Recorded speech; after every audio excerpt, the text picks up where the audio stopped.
So that's how the mechanism of muscle contraction begins. We will understand how muscle fibers contract. So far we have had a look at the protein components, the actin, myosin, troponin and tropomyosin. We also know how their structures are made up of and what are the active sites or binding sites they have. Now we will understand how actually the muscle fibers contract. Yes, we know the contraction of muscle fiber is an essential process in order to help us move and perform locomotion. Not only the muscles, we have the skeletal system made up of bones, the ligaments, and so on. The structures as a whole work for our movement and locomotion. So let us understand the mechanism of muscle contraction well in detail. So the mechanism of muscle contraction is explained by the sliding filament theory. Yes, my children, sliding filament theory explains the mechanism of muscle contraction. And this is the theory that is discussed very well in detail in higher standards, which states that contraction of a muscle fiber takes place by sliding of the thin muscles filament over the thick filaments. So when the thin filaments slide over the thick filaments, the muscle contraction mechanism is initiated. Let us understand more about it. The sliding filament theory of muscle contraction was proposed by A.F. Huxley and H.E. Huxley in 1954. So the Huxleys have proposed sliding filament theory in 1954. Yes, this is the theory that is basis of advanced studies of human anatomy.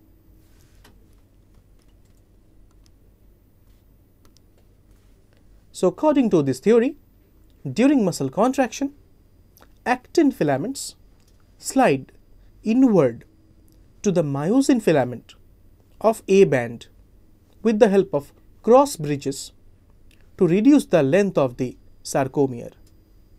We know the length of sarcomere, right? Yes, my children. The distance between the two Z bands is known as sarcomere. So when actin filaments will slide inward to the myosin filament, like you can see on the image given here,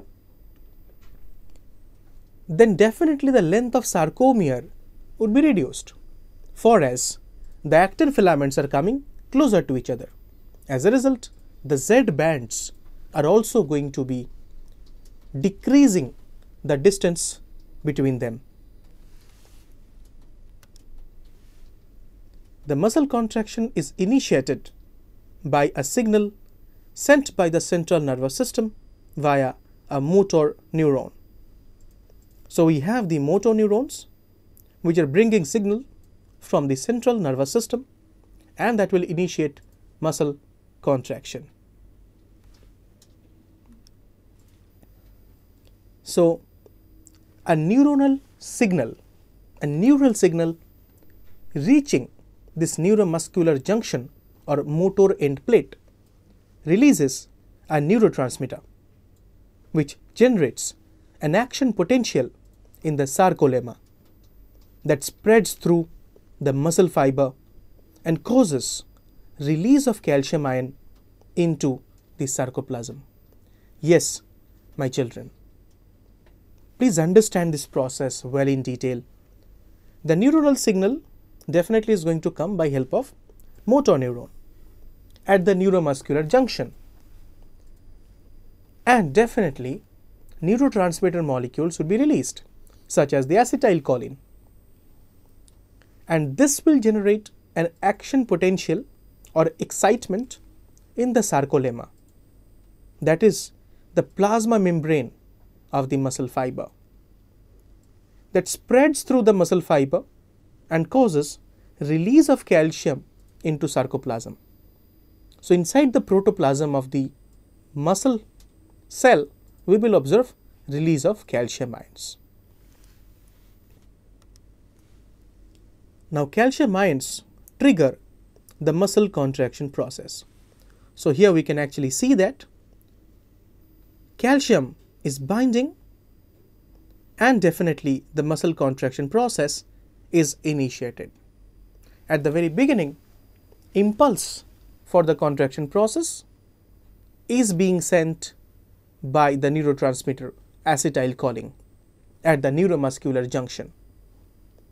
That causes release of calcium in the sarcoplasm, and definitely calcium ions will bind with troponin and initiate the contraction process, for as the binding sites of actin will now be exposed, just what we have discussed